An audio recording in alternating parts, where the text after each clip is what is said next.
অনেক সময় আমরা জীবনে অনেক মানুষকে এমন বলতে শুনে থাকি যে আমি অসফল হয়েছি কারণ আমার সময় ভালো যাচ্ছিল না। আমি এই জিনিসটা লাভ করতে চাইছিলাম কিন্তু করতে পারলাম না কারণ আমার সময়টা ভালো যাচ্ছিল না। আমি আমার জীবনে ওই মহান কাজটা করতে চাইছিলাম কিন্তু করতে পারলাম না। কেন? কারণ আমার সময়টা ভালো যাচ্ছিল না। কিন্তু যে মুহূর্তে ভালো সময় আমার জীবনে আসবে আমি সব কিছু প্রাপ্ত করব। এমন প্রায় প্রত্যেকেই বলেন। আসুন একটা কথা বোঝা যাক। একজন মালিকে দেখুন, সে প্রত্যেক দিন গাছের সেবা করে, তাকে জল দেয়, তার যত্ন আত্তি করে। কেন? প্রত্যেক দিন সেই গাছ ফল দেয় না। সঠিক সময় এলে তবেই সেই গাছ ফল দেয়, কিন্তু প্রত্যেক দিন মালি তার সেবা করে, তাকে যত্ন করে। শুধুমাত্র তখন করে না যখন সেই গাছ ফল দিতে সক্ষম। আর যদি মালি গাছের যত্ন প্রতিদিন না করে তাহলে হয়তো সেই গাছ ফল দিতেই পারবে না। এটাই হলো আমাদের জন্য একটা শিক্ষা। যখন সময় আমাদের জন্য অপেক্ষা করে না তখন আপনি সময়ের জন্য কেন অপেক্ষা করছেন? ভালো সময়ের জন্য অপেক্ষা করবেন না। ভালো এবং শুভ কর্ম দ্বারা ভালো সময়কে নিজের কাছে টেনে আনুন। নিরন্তর কর্ম করুন, পরিশ্রম করতে থাকুন। শুভ সময় আপনা থেকেই আপনার কাছে আসবে। আসুন আমার সাথে ভালোবেসে বলুন, রাধা রাধা। মানুষের এই সংসারে জীবনযাপন করার জন্য কিছু জিনিসের প্রয়োজন পড়ে। এমন কিছু আবেগ, এমন কিছু বস্তু আছে যেগুলো তার প্রয়োজন হয়। কিন্তু সব থেকে বেশি যে জিনিসটা তার প্রয়োজন হয় সেটা হলো সম্মানের। আমাদের ভালো লাগে যখন কেউ আমাদের সম্মান করে। আমরা কাউকে সম্মান করলে তারও সেটা ভালো লাগে। কিন্তু আপনি দেখবেন যে সংসারে বেশিরভাগ মানুষ দুটি মাপদণ্ডের ভিত্তিতে সম্মান করেন। হয় বয়স দেখে করেন বা উপার্জন দেখে, অর্থাৎ সেই ব্যক্তি কতটা উপার্জন করেন। এবার ভেবে দেখুন, এটা আবশ্যক নয় কারোর বয়স যদি বেশি হয় তার বুদ্ধিও ততটাই বেশি হবে। আবশ্যক এটাও নয় যে কোনো ব্যক্তি যদি অত্যন্ত ধনী হন বা তার মনও নির্মল হবে বা তিনি সৎকর্ম করবেন বা এমন কোনো কর্ম করবেন যাতে উনি সম্মান লাভ করতে পারেন। হতে পারে উনি ধনী কিন্তু দুশ্চরিত্র। সেই জন্য বয়স বা উপার্জন দেখে কোনো ব্যক্তিকে সম্মান করবেন না। কর্ম দেখুন। যদি গভীরভাবে ভেবে দেখেন তাহলে দেখবেন যদি কোনো মানুষ কোনো সৎকর্ম করেন তাহলে তার প্রতি হৃদয় থেকে সম্মান জাগ্রত হয়। এটাই হলো সেই সম্মান যা অর্জন করতে হবে। বয়স আজ আছে, কাল আরো বৃদ্ধি পাবে। উপার্জন আজ আছে, কাল সেটা কমে যেতেও পারে। কিন্তু যদি আপনি নিরন্তর শুভকর্ম করতে থাকেন তাহলে আপনি মৃত্যুর পরেও অমর হয়ে থাকবেন। আসুন আমার সাথে ভালোবেসে বলুন, রাধা রাধা। জীবনে তিনটি গুণ অত্যন্ত প্রয়োজনীয়: শ্রদ্ধা, বিনম্রতা, যোগ্যতা। যদি জ্ঞান লাভ করতে চান তাহলে শ্রদ্ধার প্রয়োজন। যদি মান লাভ করতে চান তাহলে স্বভাবে বিনম্র হওয়া প্রয়োজন। আর যদি মনোবাঞ্ছিত স্থান লাভ করতে চান তাহলে যোগ্যতার প্রয়োজন। বিষয়টা সহজ। শ্রদ্ধা আপনাকে জ্ঞান দেবে, নম্রতা আপনাকে মান, আর যোগ্যতা উচিত স্থান দেবে। কিন্তু যদি আপনি এই তিনটি গুণ সম্মিলিত করেন তাহলে এমন কিছু লাভ করবেন যা এই সব কিছুর থেকে অনেক ঊর্ধ্বে। সম্মান। আর এ হলো সেই সম্মান যা প্রত্যেক মানুষের নিজের জীবনে লাভ করতে চেষ্টা করা উচিত। কারণ এই হলো সেই সম্মান যার কারণে আপনি চলে যাওয়ার পরেও এই সংসার আপনাকে ভালোবাসবে আর মনে রাখবে। আসুন আমার সাথে ভালোবেসে বলুন, রাধা রাধা। বনস্পতি ফলনের জন্য আমাদের কিসের প্রয়োজন পড়ে? একটু ধরিত্রীর, একটু পরিশ্রমের, আর একটা বীজের। এবার যদি মানুষের কথা বলি তাহলে এখানে ধরিত্রী হলো মানুষের এই জীবন, যেখানে মানুষ নিজের ইচ্ছের ফল ফুল ফলন করতে চায়। পরিশ্রম হলো আমাদের কর্ম, আর বীজ হলো আমাদের নির্বাচন। আমাদের বেছে নিতে হবে যে আমরা কি বপন করব, আম নাকি ফণি মনসা। এর মধ্যে আমরা কি পেতে চাই, রসালো ফলের ফলন চাই নাকি কাঁটার ফলন চাই, তা আমাদের উপর নির্ভরশীল। কিন্তু একটা কথা ঠিক, লক্ষ্য যেমনই হোক না কেন, জীবন যেমনই হোক না কেন, যদি আপনি লক্ষ্যের দিকে এগোতে থাকেন তাহলে কর্মের সাথে খামখেয়ালি আচরণ করতে পারবেন না।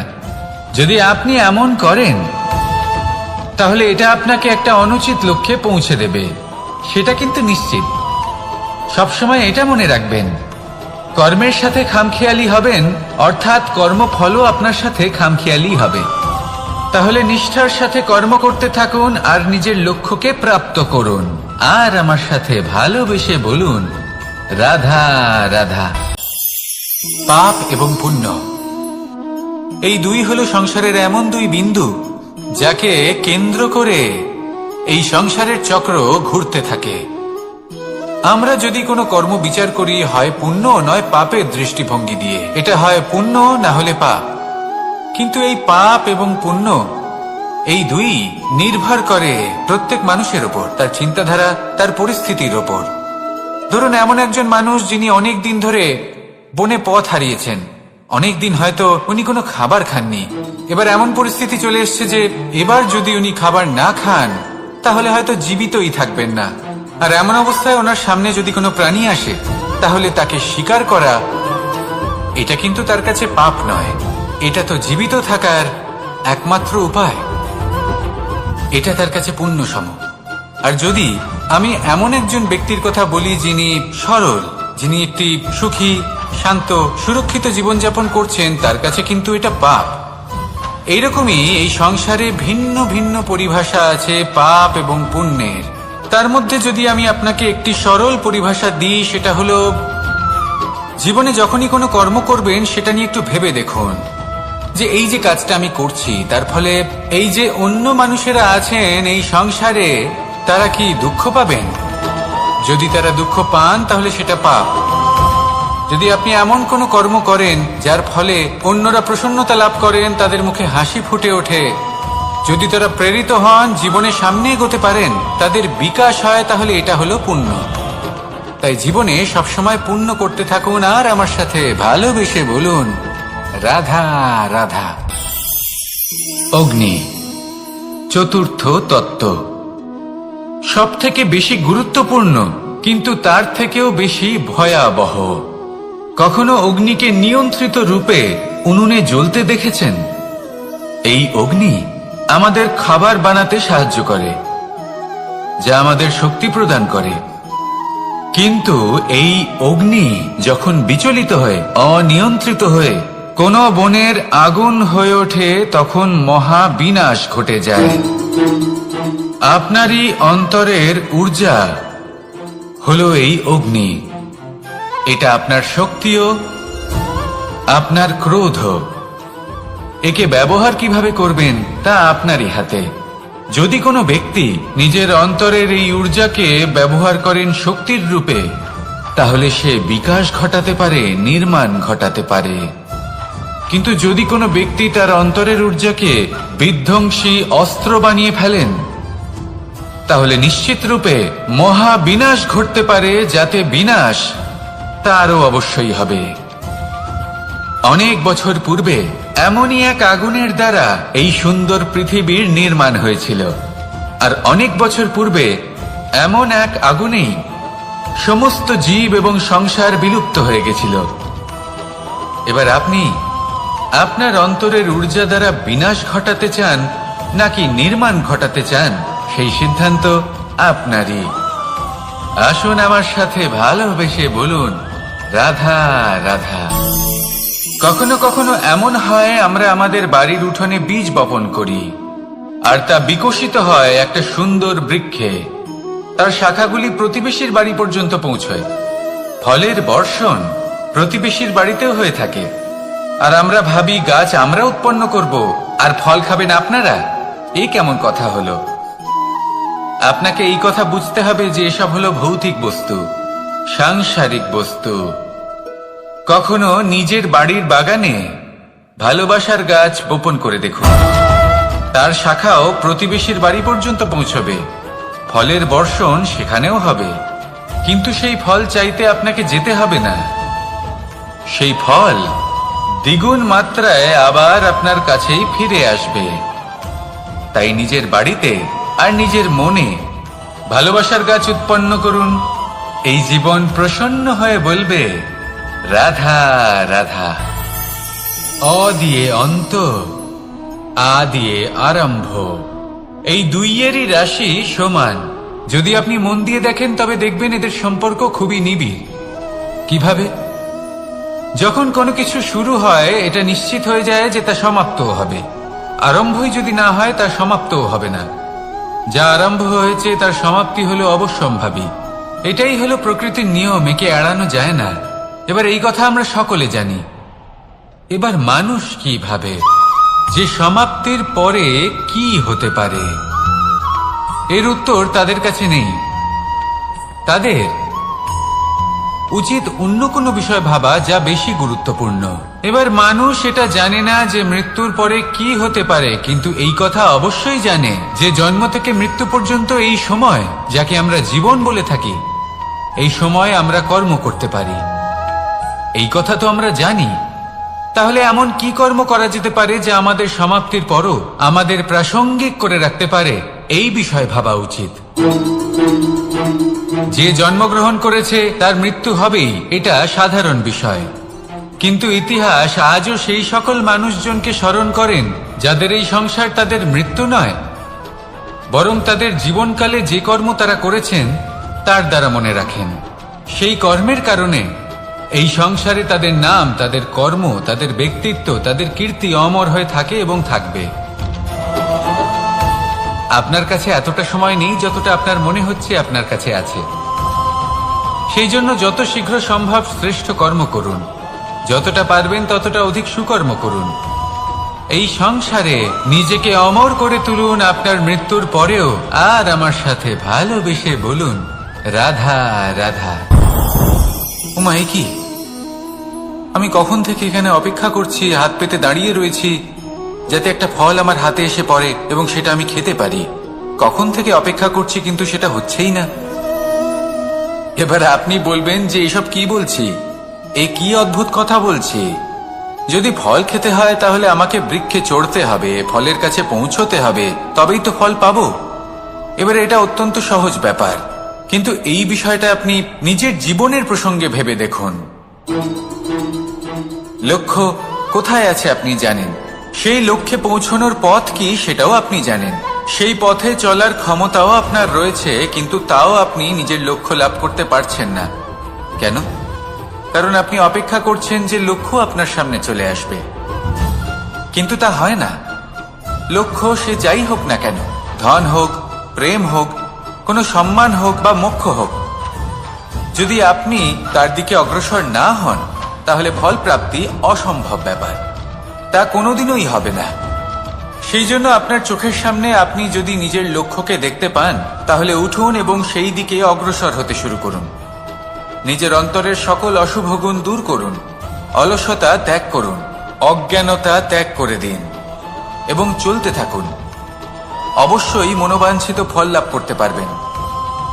মনে রাখবেন, চলতে থাকলে তবেই লক্ষ্য প্রাপ্তি হবে। অপেক্ষার দ্বারা শুধুমাত্র মৃত্যু লাভ হবে। আসুন আমার সাথে ভালোবেসে বলুন, রাধা রাধা। পাখি কখন জন্ম নেয়, কখন উড়তে শেখে, কখন বাসা বানাতে শেখে, কখন নিজের মৃত্যু লাভ করে, এসব আমাদের মধ্যে কেউ জানি না। কিন্তু পাখি একটা কথা খুব ভালো করে জানে, যে এই সংসারেও যা কিছুই করুক না কেন, এই সংসারের ওকে নিয়ে কিচ্ছু যায় আসে না। এবার আমরা কি করি? কোনো কাজ করার আগে আমরা এটা ভাবি যে এই সংসার যদি আমাকে দেখে ফেলে তাহলে কে জানে এই সংসার কি ভাববে, আমার প্রতিচ্ছবি কেমন তৈরি হবে কে জানে, কে জানে কি হবে আদি ইত্যাদি। এই সব ভাবনায় আমরা মগ্ন হয়ে যাই। কিছুটা এমন ভাবে মগ্ন হই যে বর্তমানের কর্মের এই জীবনের যাত্রাপথে সেই সময়ের আনন্দ উপভোগ করতে ভুলে যাই। এবার দেখুন একটা পাখি কি করে, ওর কর্ম হলো গান গেয়ে চলা। ওই পাখি গেয়ে চলে, কেউ ওর গান শুনুক বা না শুনুক, কেউ আদৌ শুনছে কিনা সেই বিষয়টা নিয়ে সেই পাখির কিছুই যায় আসে না। সেই পাখি নিজের কর্ম করতে থাকে। হয়তো সেই জন্যই আপনি কখনো কোনো পাখিকে কাঁদতে দেখবেন না। এরকমই আপনাকে নিজেকে গড়ে তুলতে হবে। প্রথমে নিজেকে জিজ্ঞেস করুন, এই যে কর্ম আমি করতে চলেছি সেটা কি উচিত? যদি আপনার মনে হয় সেটা উচিত, তাহলে সেটা প্রমাণ করুন। এটা ভাববেন না যে এই সংসার কি ভাববে। আসুন আর আমার সাথে ভালোবেসে বলুন, রাধা।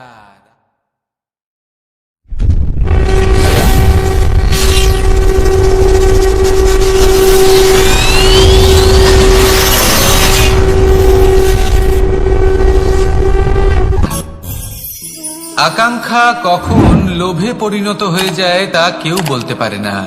এবার তার পরিণাম কি হতে পারে তাও আমরা কেউ জানি না। আজ আমি আপনাকে বলছি, কোনো ব্যক্তি সব থেকে বেশি ক্ষতির সম্মুখীন তখনই হয় যখন সে এটা মনে করে যে সে সব থেকে বেশি সুরক্ষিত স্থানে রয়েছে। সে ভাবে যে সে সেখানে সুরক্ষিত রয়েছে।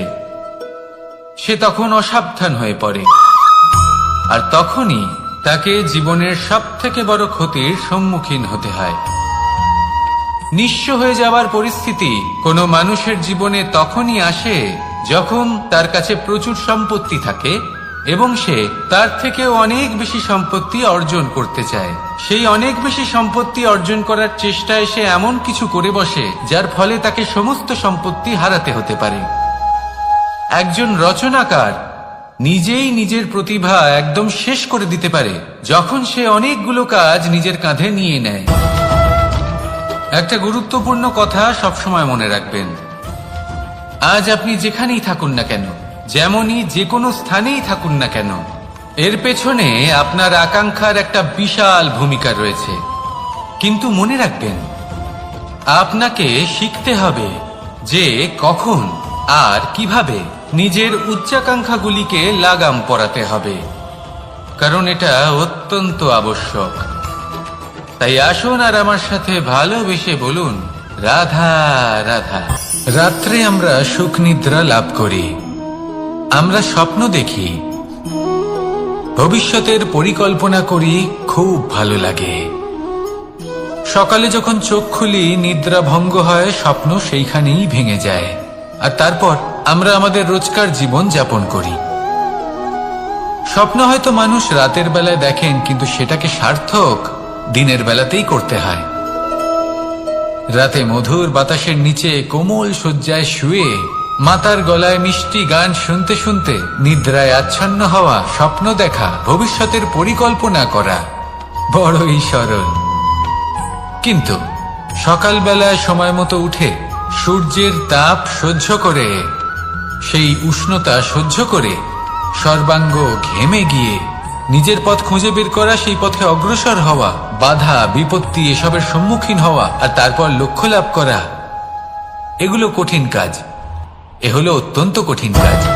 যদি আপনি চান যে স্বপ্ন আপনি দেখেছেন তা সত্যি হোক, তাহলে দিনের বেলায় আপনাকে বেরিয়ে কর্ম করতেই হবে, পরিশ্রম করতেই হবে।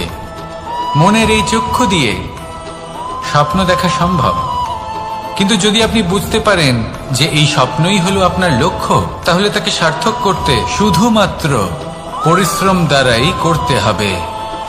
তাহলে পরিশ্রম করুন আর আমার সাথে ভালোবেসে বলুন, রাধা রাধা। মানুষের জীবনে দুই ধরনের আবেগ থাকে যা চিরকাল তার সাথে বসবাস করে। প্রথম, স্বপ্ন। দ্বিতীয়, অজুহাত। মানুষ হাজার হাজার স্বপ্ন দেখতে পারে। আমাকে এই কাজ করতে হবে, আমাকে ওখানে ঘুরতে যেতে হবে, আমার জীবনে এই অসম্ভব কাজ বাস্তবায়িত করে দেখাতে হবে, আদি ইত্যাদি। এবার ঠিক যেমন স্বপ্ন দেখেন, সেইভাবে অজুহাতও খুঁজে নিয়ে আসেন। আমি এই স্বপ্ন পূরণ করতে পারলাম না, কারণ আমাকে কেউ সাহায্যই করলো না, কারণ আমি দুর্বল হয়ে পড়েছিলাম, কারণ আমার কাছে সময়ই ছিল না, আদি ইত্যাদি। এবার সাফল্য এবং অসফলতার মাঝখানে এই ধরনের সংঘর্ষ হতে থাকে। সাফল্য তখন লাভ করা সম্ভব যখন আপনার স্বপ্ন আপনার অজুহাতের থেকে অনেক বড় হয়। আর অসফলতা তখন পাবেন যখন আপনার অজুহাত আপনার স্বপ্নের থেকে অনেক বড় হয়। আপনি যদি সাফল্য লাভ করতে চান তাহলে চেষ্টা করতে থাকুন, পরিশ্রম করুন। যদি অসফল হন তাহলে ভয়ভীত হওয়ার কোনো প্রয়োজন নেই। নিজের ভুল বুঝুন, তাকে শুধরে নিন, আবার চেষ্টা করুন। কিন্তু যদি নিজের জীবনে অজুহাত নিয়ে আসেন তখন স্বপ্ন কখনো পূরণ হবে না। আসুন আমার সাথে ভালোবেসে বলুন, রাধা রাধা।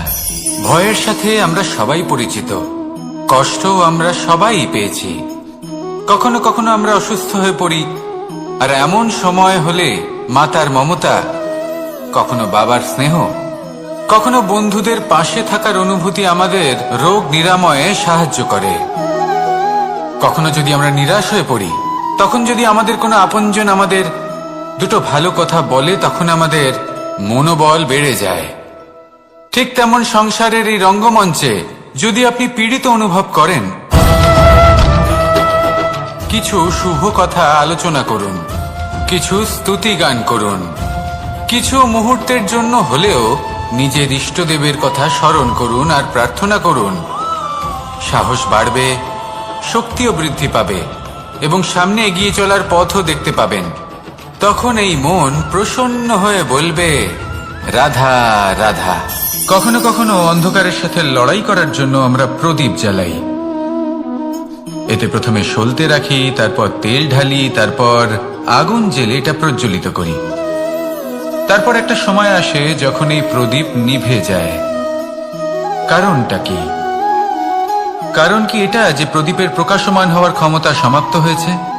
না, এই যে আগুন আমরা দেখতে পাচ্ছি, এই আগুনের জন্য যে শক্তির প্রয়োজন হয় তা আসে এই তেল থেকে। যদি এই তেল সমাপ্ত হয়ে যায় তাহলে এই প্রকাশ তাও সমাপ্ত হয়ে যায়। আর আমাদের জীবনে এই তেল হলো আমাদের কর্ম, আর এই আগুন আর এর দ্বারা উৎপন্ন হওয়া প্রকাশ আমাদের ভাগ্য। যত আমাদের কর্ম ক্ষীণ হতে থাকবে, আমাদের ভাগ্য সৌভাগ্য কোথাও না কোথাও লুপ্ত হয়ে যাবে। যে উজ্জ্বল ভবিষ্যৎ আমরা চাইছি তা কখনো লাভ করতে পারবো না যদি কর্ম না করি। ঠিক যেমন তেল ছাড়া অগ্নি উৎপন্ন হয় না, তেমনি কর্ম ছাড়া সৌভাগ্য হয় না। আর যেমন কর্ম তেমন ভাগ্য। তাই সবসময় কর্ম করতে থাকুন, কর্ম করা থামাবেন না। আর আমার সাথে ভালোবেসে বলুন, রাধা রাধা। জীবনে তিনটি বিষয় আছে, তিনটি বস্তু আছে, তারা যেন আপনাকে কখনো বশে না করে নিতে পারে। প্রথম হলো ধন। ধন যতক্ষণ আপনি ব্যবহার করতে থাকেন, যতক্ষণ তা আপনার কাজে আসছে, ততক্ষণ ঠিক আছে, এই ধন আপনার কাছে অমৃত। কিন্তু যখন এই ধন আপনাকে ব্যবহার করতে শুরু করে, বুঝে যাবেন যে আপনার পতনের সময় শুরু হয়েছে। দ্বিতীয় বিষয়, ফেলে আসা অতীত। যাই করুন, আপনি অতীত পাল্টাতে পারবেন না, আর এই সত্যিটা আপনিও জানেন। কিন্তু তাও এর বশবর্তী আমরা হয়ে পড়ি। আর যখন তাই হয়, তখন এই সংসারে আমরা যেখানেই যাই না কেন, যত বড়ই সুখ লাভ করি না কেন, সেই সব আমাদের কাছে তিক্ত বলে মনে হয়। তৃতীয় বিষয়, আপনার আশেপাশের মানুষ ভিন্ন ভিন্ন ধরনের মানুষ হয়, যাদের চিন্তা ভাবনা এবং দৃষ্টিভঙ্গি ভিন্ন ভিন্ন প্রকারের। যদি এদের বশবর্তী আপনি হয়ে পড়েন, তাহলে কেউ বলবে এটা করো, এটা ভালো। কেউ বলবে এটা করো না, ওটা করো, ওটা ভালো কাজ। কেউ বলবে এই দুটোই করো না, অন্য কিছু করো। এই কথাগুলিতে আপনি এতটাই জড়িয়ে পড়বেন যে আপনি লক্ষ্যভ্রষ্ট হয়ে পড়বেন। তাই এই তিন বিষয় থেকে সাবধানে থাকবেন। যদি কোনো কিছু বশ করতে হয়, তাহলে আপনাকে বশ করতে হবে আপনার আজকে, নিজের বর্তমানকে। এটা খুব প্রয়োজনীয়। এটা ভাববেন যে এই সময়ের সদ্ব্যবহার আমি কিভাবে করব, সময়কে শাসন কিভাবে করব, ওই কর্ম কিভাবে করব যাতে ভবিষ্যতে কখনো আমার আফসোস না হয়, বরং এই সংসার আমাকে নিয়ে গর্ব করবে, সেই কর্ম করুন। আর যখন আপনি এটা শিখে নেবেন, তখন আপনি নিজেই নিজেকে প্রকৃত অর্থে ভাগ্যশালী করে তুলবেন। আসুন আমার সাথে ভালোবেসে বলুন, রাধা রাধা। অনেক সময় আমরা কারোর নীরবতাকে তার দুর্বলতা ভেবে বসি। হতেই পারে সেই ব্যক্তি উত্তর দিতে চাইছেন না, হতে পারে অন্য কোনো কারণ আছে যা আমরা বুঝতেই পারছি না। সেই জন্য তাকে দুর্বল ভেবে নেওয়া অনুচিত।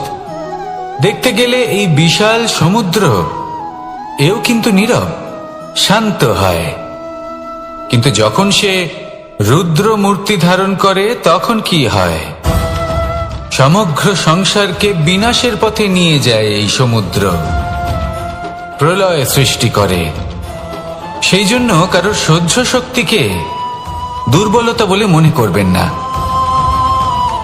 কারণ যদি এই নীরবতা নিজেকে ভেঙে বেরিয়ে আসে, তাহলে তা বিনাশের সমস্ত সীমা পার করে যেতে পারে। তাই এই নীরবতাকে সবসময় বুঝুন, সবসময় একে সম্মান করতে শিখুন, আর আমার সাথে ভালোবেসে বলুন, রাধা রাধা। কখনো কোনো চাতক পাখিকে দেখেছেন? কথায় আছে যে বছরে মাত্র একবার সে তার তৃষ্ণা মিটিয়ে থাকে, আর তাও আকাশে ভেসে থাকা মেঘের দ্বারা ঘটানো বৃষ্টির জলের ফোঁটা থেকে। আর কোথাও থেকে সে তার তৃষ্ণা পূরণ করে না। সারা বছর সে নিদারুণ গরম সহ্য করে, তীব্র শীতও সহ্য করে, শুধু এই আশা নিয়ে যে বছরে একবার অন্তত সেই মেঘের ঘন ঘটা হবে, বৃষ্টি হবে, আর সে তার তৃষ্ণা নিবারণ করবে। এটা আসলে কি? এটা আসলে বিশ্বাস। সেই বিশ্বাস যে বছরে একবার সেই মেঘ আসবে তৃষ্ণা নিবারণ করতে। যেমন দেখুন, একটা সূর্যমুখী ফুল সারা রাত অন্ধকারের সাথে যুদ্ধ করে, কারণ তার বিশ্বাস যে ভোরবেলায় সূর্য তাকে অবশ্যই দর্শন দেবেন। সেটাও বিশ্বাস ছিল যার উপর ভরসা করে মনু একটা নৌকা নিয়ে বেরিয়ে পড়েছিলেন এবং সমস্ত সৃষ্টিকে প্রলয়ের হাত থেকে বাঁচিয়েছিলেন। সেটাও ছিল ভালোবাসার প্রতি বিশ্বাস, যার উপর ভরসা করে বানর এবং ভাল্লুক সেনা নিয়ে শ্রীরাম আক্রমণ করেছিলেন সমস্ত বরদানপ্রাপ্ত অসুরগণ এবং রাক্ষসগণের লঙ্কায় এবং জয় লাভ করেছিলেন। এই বিশ্বাসই হল এই বিশ্বের আশা। বিশ্বাস রাখুন যে আপনি হলেন সর্বশ্রেষ্ঠ এবং শুধুই নিজের কর্ম করতে থাকুন। এই বিশ্বাসের আশাই আপনাকে প্রতি মুহূর্তে বল প্রদান করবে। এ হলো আমার বিশ্বাস। আসুন আর আমার সাথে ভালোবেসে বলুন, রাধা রাধা। যোগাসন। যোগাসনে আসন অত্যন্ত গুরুত্বপূর্ণ। এবার আমি বলবো সবথেকে শ্রেষ্ঠ আসন কোনটি। আশ্বাস।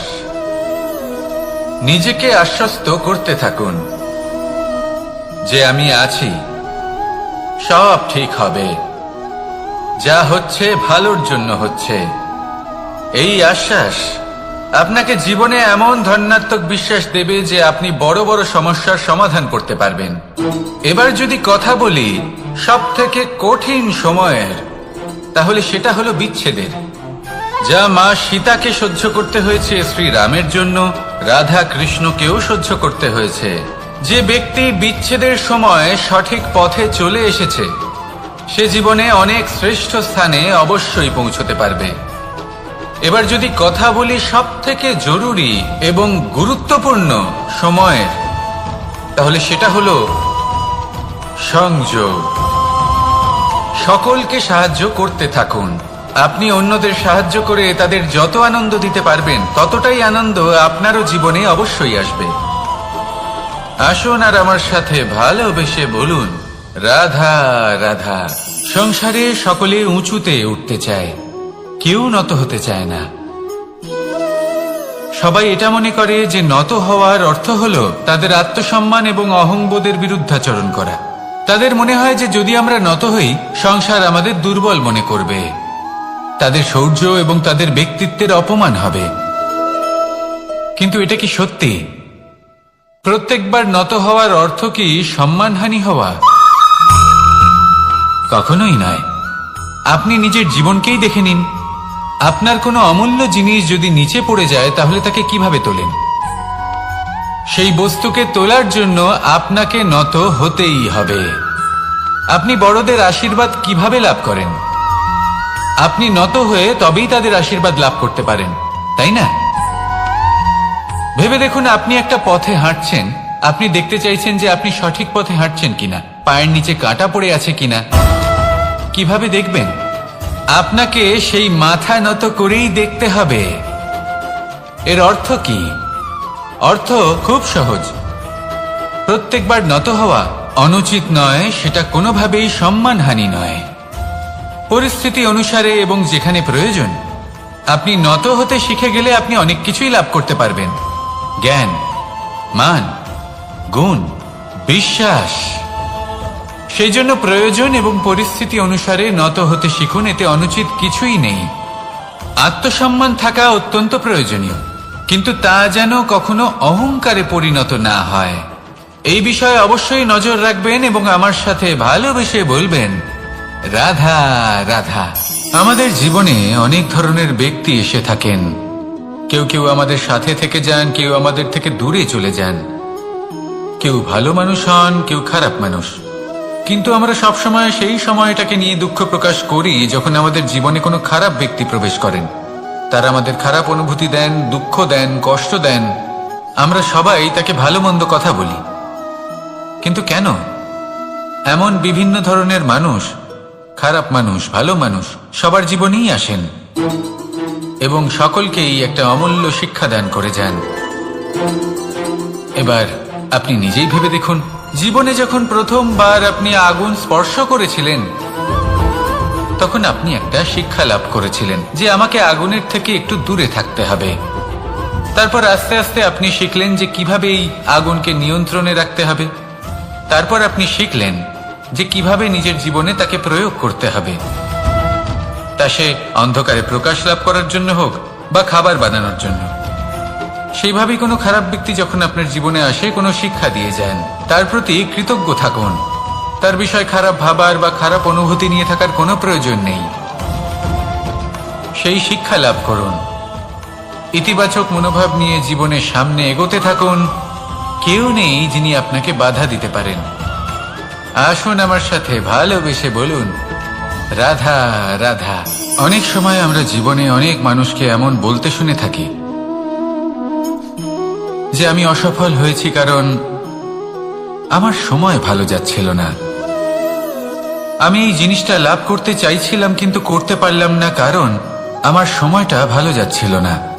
আমি আমার জীবনে ওই মহান কাজটা করতে চাইছিলাম কিন্তু করতে পারলাম না। কেন? কারণ আমার সময়টা ভালো যাচ্ছিল না। কিন্তু যে মুহূর্তে ভালো সময় আমার জীবনে আসবে আমি সব কিছু প্রাপ্ত করব। এমন প্রায় প্রত্যেকেই বলেন। আসুন একটা কথা বোঝা যাক। একজন মালিকে দেখুন, সে প্রত্যেক দিন গাছের সেবা করে, তাকে জল দেয়, তার যত্ন আত্তি করে। কেন? প্রত্যেক দিন সেই গাছ ফল দেয় না। সঠিক সময় এলে তবেই সেই গাছ ফল দেয়, কিন্তু প্রত্যেক দিন মালি তার সেবা করে, তাকে যত্ন করে। শুধুমাত্র তখন করে না যখন সেই গাছ ফল দিতে সক্ষম।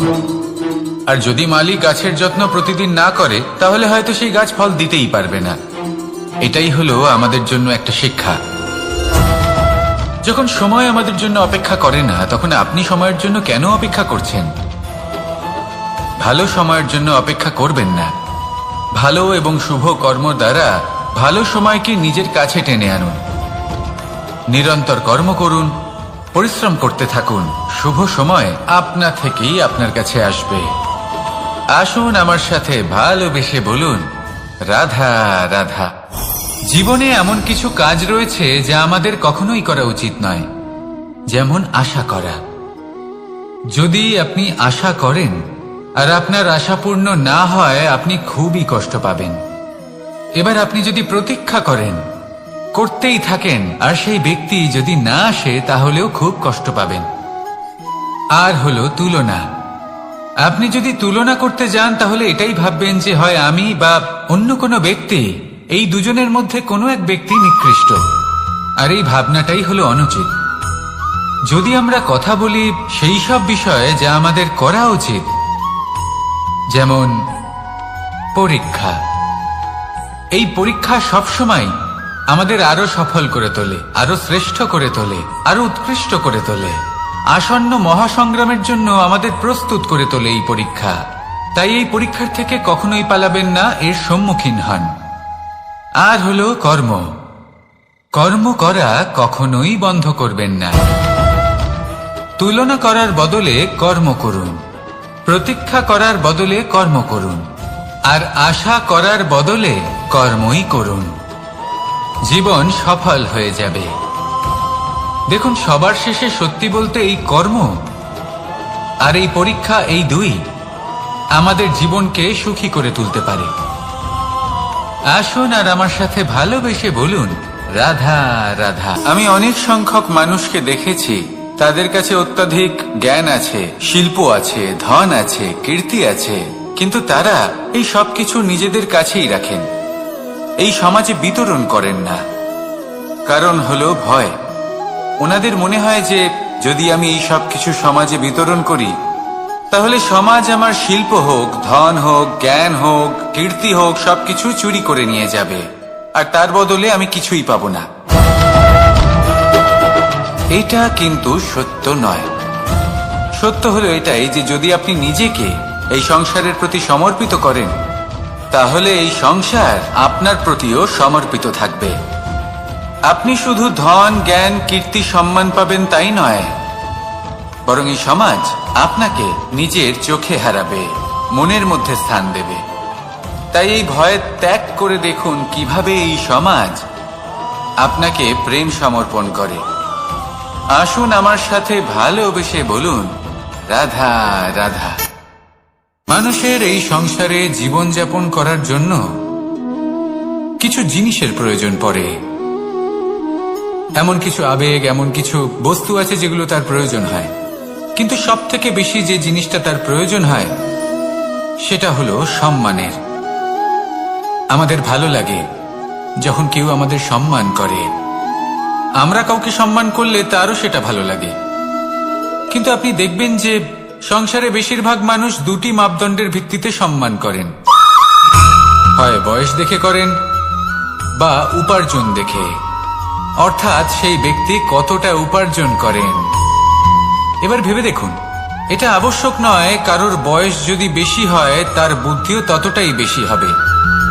আবশ্যক এটাও নয় যে কোনো ব্যক্তি যদি অত্যন্ত ধনী হন বা তার মনও নির্মল হবে বা তিনি সৎকর্ম করবেন বা এমন কোনো কর্ম করবেন যাতে উনি সম্মান লাভ করতে পারেন। হতে পারে উনি ধনী কিন্তু দুশ্চরিত্র। সেই জন্য বয়স বা উপার্জন দেখে কোনো ব্যক্তিকে সম্মান করবেন না। কর্ম দেখুন। যদি গভীরভাবে ভেবে দেখেন তাহলে দেখবেন যদি কোনো মানুষ কোনো সৎকর্ম করেন তাহলে তার প্রতি হৃদয় থেকে সম্মান জাগ্রত হয়। এটাই হলো সেই সম্মান যা অর্জন করতে হবে। বয়স আজ আছে, কাল আরো বৃদ্ধি পাবে। উপার্জন আজ আছে, কাল সেটা কমে যেতেও পারে। কিন্তু যদি আপনি নিরন্তর শুভকর্ম করতে থাকেন তাহলে আপনি মৃত্যুর পরেও অমর হয়ে থাকবেন। আসুন আমার সাথে ভালোবেসে বলুন, রাধা রাধা। আমাদের জীবনে আমরা যখনই এমন কোনো মানুষের সাথে পরিচিত হই যে বয়সে, পদে এবং আর্থিক দিক থেকে আমাদের থেকে পিছিয়ে, তখন আমরা সবাই খুব হীন নজরে তাদের দিকে দেখি। মনেই করি না যে সেই ব্যক্তির নিজস্ব একটা অস্তিত্ব রয়েছে, তার নিজেরও একটা মাহাত্ম্য রয়েছে। আমাদের মনেই হয় না যে আমাদের সামনে দাঁড়িয়ে থাকার যোগ্যতা আছে তাদের।